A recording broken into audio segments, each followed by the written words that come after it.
Photography terms. One of the things to remember is that shutter speed plus ISO plus aperture equals the correct exposure, which produces great photography. What do those terms mean? So let's take a look at some of these terms that we're going to use throughout the semester. And I know that initially they're going to be a little confusing. It's going to be hard to keep them separate, but eventually you'll become more familiar and they'll become common language. Starting with exposure. Exposure simply refers to the amount of light recorded on the film or sensor. Okay, so it's determined by the intensity of light, the amount emitted by the iris of the lens, and the length of time to determine the shutter speed. So a couple of key things here with exposure. If you shoot a daylight scene with too much light hitting an overlaying high ISO sensor for too long, you'll end up with an overly bright, glaring, really unrealistic image. On the other hand, if it's a small aperture at a low ISO and a short shutter speed, you could make a daylight scene look dark. So balancing the shutter speed, the ISO, and the aperture to get that correct exposure is really key. And I know, once again, you don't know these terms yet, but we need to just start somewhere in defining them. Now, along with exposure, we can do something that sort of cheats this by a technique called bracketing. And what bracketing is a series of 3 photos. So you set the shutter speed, the aperture, and the ISO to where you think the proper exposure is. And then you would adjust that aperture or shutter speed to reduce the exposure slightly. And the third one, you'd adjust the exposure so it's slightly more than the first photo. So you end up with 3 photos here. One where you think it's supposed to be, one where you adjust the aperture or shutter speed to reduce it, and then a third to actually reduce it even more than that initial and second photo. So the goal here is to try to hit what's called the sweet spot. Okay, not a lot of cameras will have an automatic bracketing mode. You may want to check the tool that you are using to see if there is a feature for automatic bracketing. And what that does is the camera will automatically take 3 photos. Aperture and f-stop.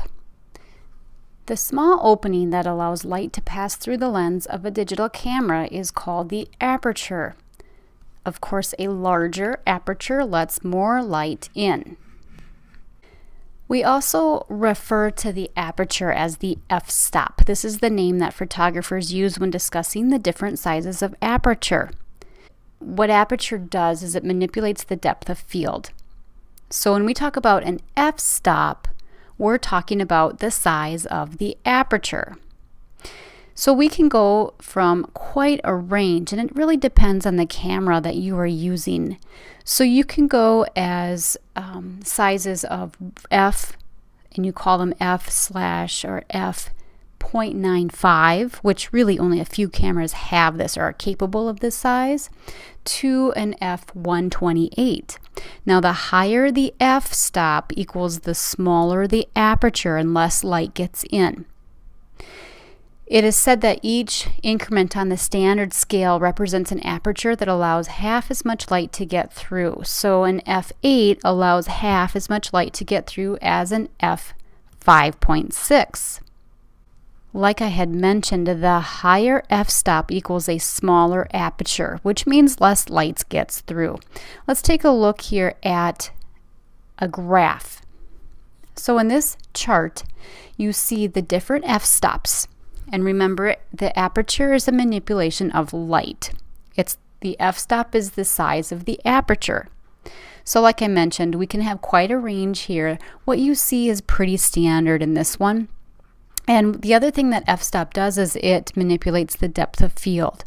So a larger aperture gives you a narrow depth of field, where a smaller aperture gives you a large depth of field. So when I'm talking about what's small and what's large, if you look here, as the numbers get larger, the aperture gets smaller. And what I like to do is think of it as a percentage. So an f128, if your camera was able to do that, would be very, very small, meaning that then less light would be able to get through. And that also then means that there is a large depth of field. We'll talk about depth of field here in a little bit. So it takes a lot of experimentation and some just experience with your camera to find that aperture settings that work best for you. So the key thing here, I think, to remember is that as we go from like an f1.8, that the aperture is much larger, meaning more light through, than an f16. So think of these f-stops as fractions. Flash. Flash is the next item we're going to talk about, and this really can be an important light source when you're shooting in low light areas or even in unlit situations and even lit situations. So we do have some issues with the flash though, because many people blow out their photos, meaning they're using excessive flash.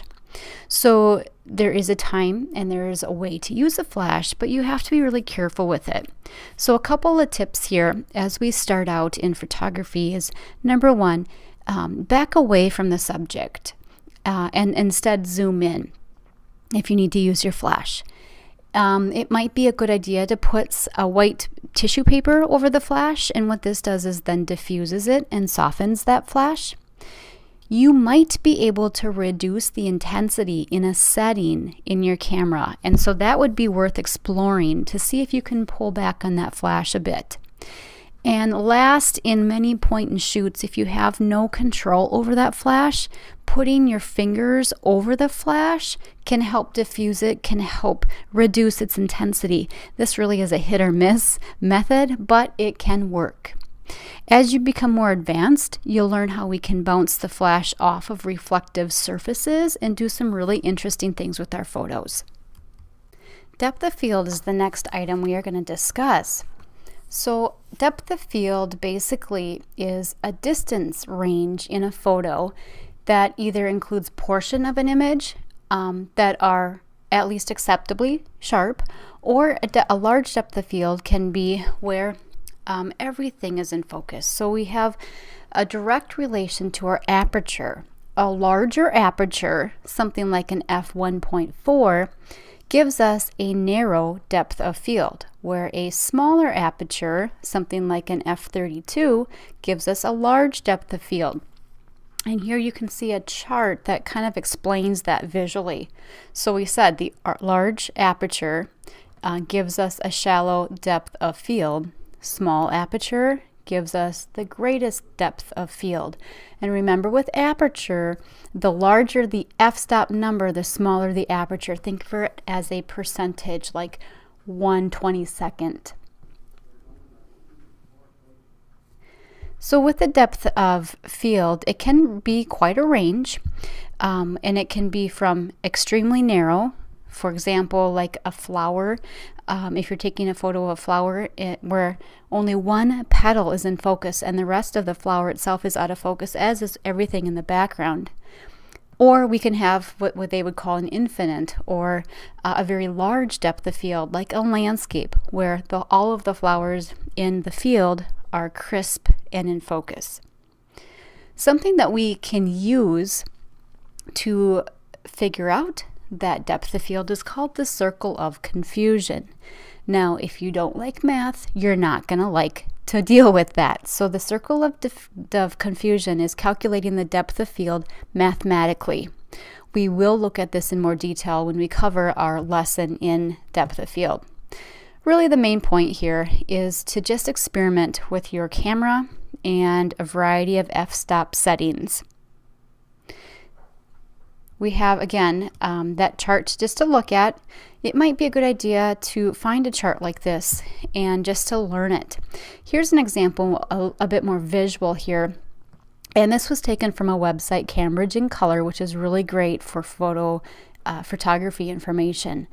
So here we have our f-stops. We have an f8, a f5.6, and an f2.8. And notice that the images are all taken with the same millimeter lens. So we're trying just to look at the f-stop, or the aperture here. So the larger the aperture, again, think of it as a percentage, the smaller our depth of field. And the smaller the aperture, then our larger depth of field. So if you look at this, f8 would be smaller than f2.8, and so you can see that with the depth of field we have a bit more in focus, especially if you compare the first graphic to that very last graphic. Look at the background. Notice how quickly in that f2.8 that blurs out and we lose it, whereas in the first one many of those faces are at least a bit in focus. Another example here, and this one lists the f-stop, the shutter speed, the ISO, and the distance, so you can kind of relate and start learning what that all means. So again, the f-stop, the 1.8, we see a very narrow depth of field, whereas the last one, the f8, we see a larger depth of field.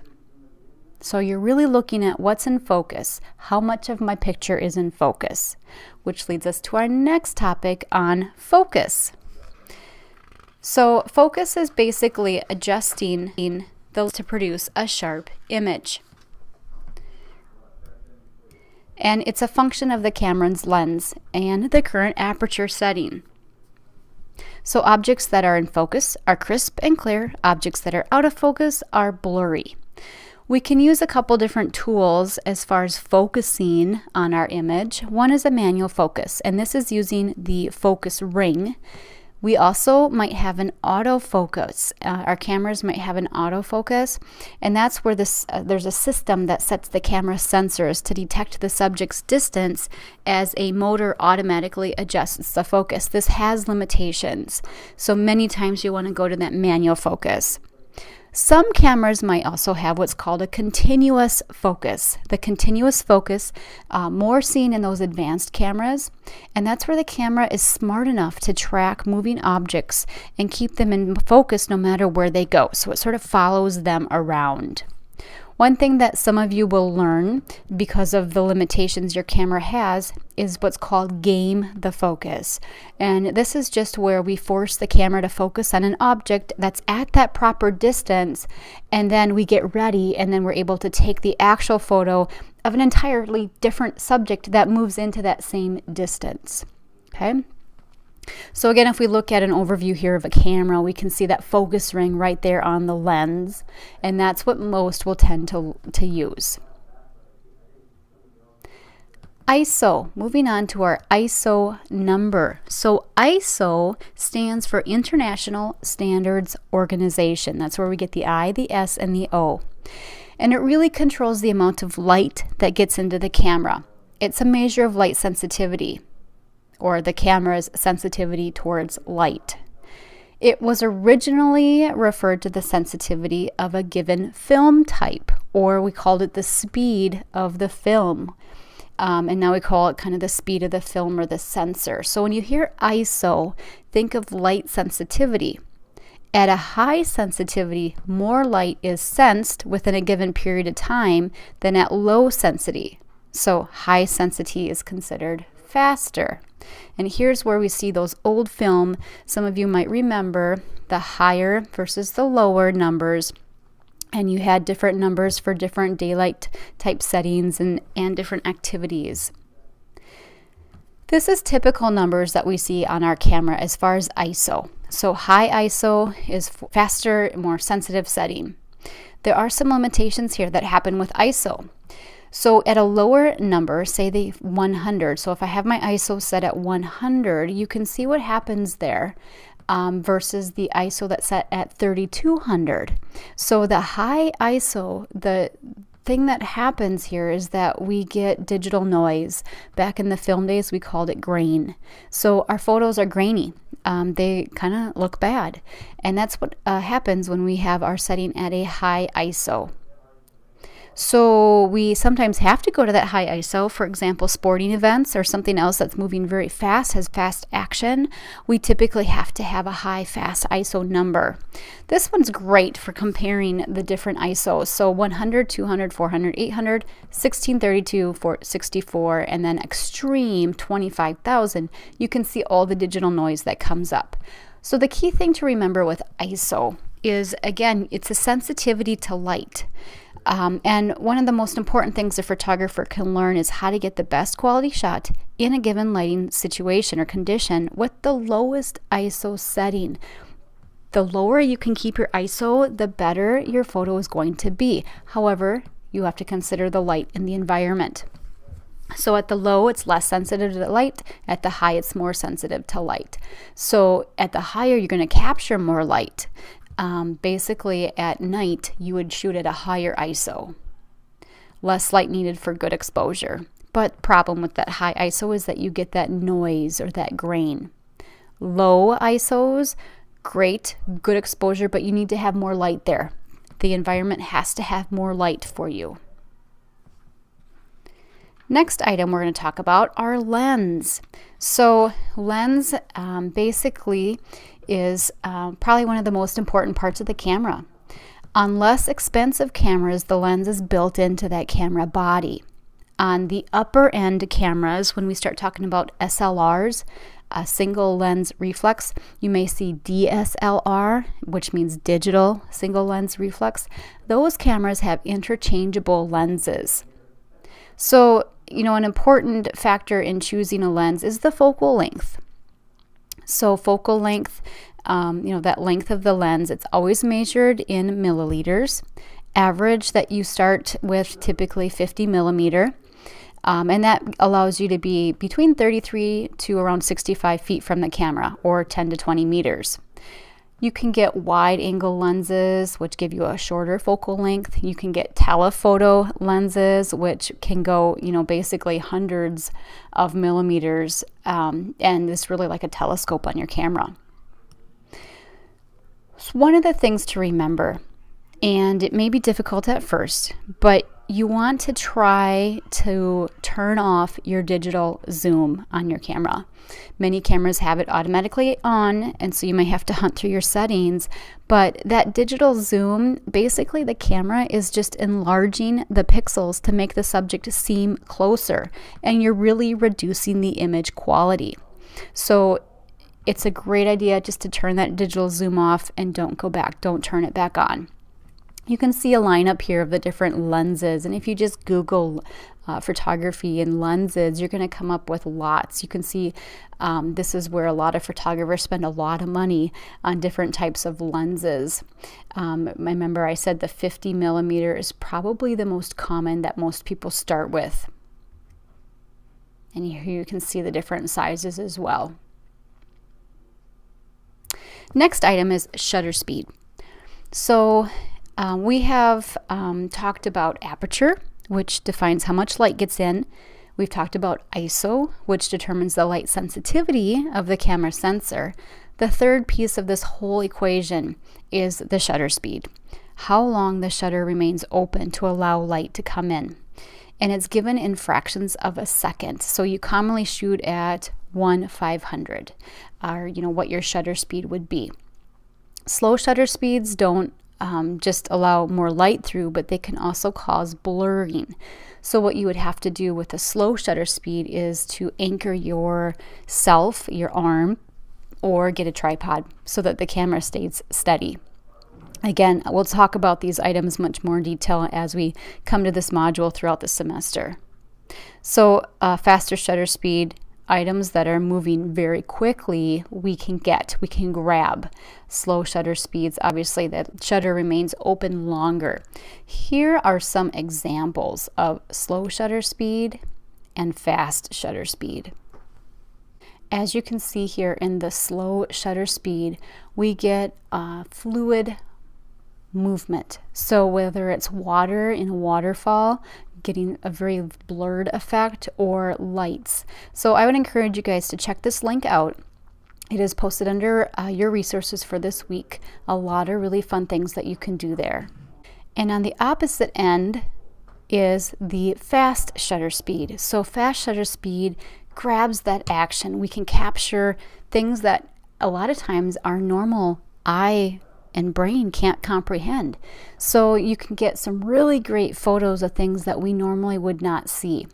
Again, I have this link posted for you so you can take a look at it. Some really interesting, creative, popping of a bubble, how we can capture that with a photo. Next item up is white balance. The interesting thing that we have discovered is the difference between the camera and our human eye. So our human eye has a brain attached, and our brain compensates for a lot of things, more than what we even imagine. One of the things our brain does is it makes white be white. Even if white is not white, it still makes white be white. So when you look at a white object, your brain actually interprets that light and the cues around you and calculates them on the fly. And so the object is white. Cameras, they cannot compensate unless you force it or you tell it to. So this is where we get white balance. So it helps force the camera to compensate for the fact that most lighting conditions are not perfect white. If you've ever driven down a street residential area in the evening where the lights are on in the homes, they look yellow. There's a yellow tint to them. Whereas if you're in a store, you might see more blue. Fluorescent lights have more bluish tint. So even natural light is more bluer than you think. Cameras can have an automatic white balance function. Some of them do. Some of them you want to control yourself. So in some cameras, you can just aim the camera at a white object and like a large sheet of white paper, and it will white balance. And this is the case if you've ever seen news vans, like any of your news stations. Most of those vans for the reporters are actually white because they use it for white balancing. Here's a chart with the color temperature and light sources. So you can see candlelight, tungsten bulb, which is their household, sunrise, sunset, fluorescent. So you see they have different color temperatures, and this is what causes what we call a color cast. So you can see the same picture, one looks blue, one looks more what we would think we see, and this is because of the white balance. Another term that we need to discuss is interpolation. This is the process that some digital cameras have where sensors make educated guesses when detecting colors. So as a whole, this isn't always the best method. So interpolation, sometimes it's called resampling, is an imaging method to increase or decrease the number of pixels in a digital image. So this is what happens with interpolation.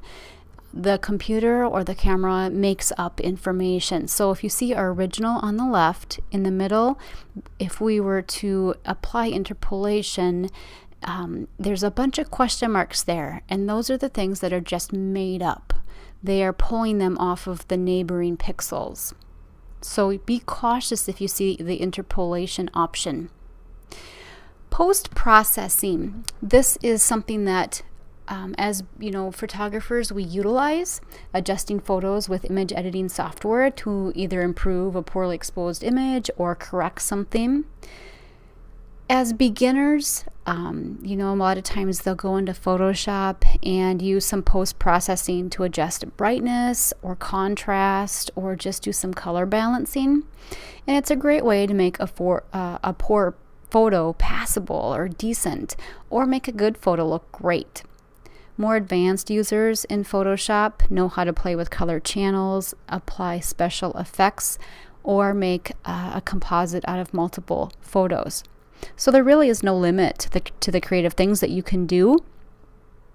But the thing to remember is that as a beginner photographer, you need to know how to shoot excellent photos with the camera, and this is first. This comes first. So you then, knowing those skill sets, will have those raw materials to do good post-processing work later, but it's so important to capture the photo. And there really is a trend now where they label photography as not having any post-processing editing. It's something that people are starting to admire and respect the photographers that are not doing any post-processing work. One of the pieces that you will find in your camera is called a charged coupled device, a CCD. You'll see this in a scanner as well, but this is the type of image sensor that most digital cameras use. And so as we go through this class, we might refer to a CCD. Just know that's the charged coupled device, and it's the sensor, it's the image sensor of your digital camera.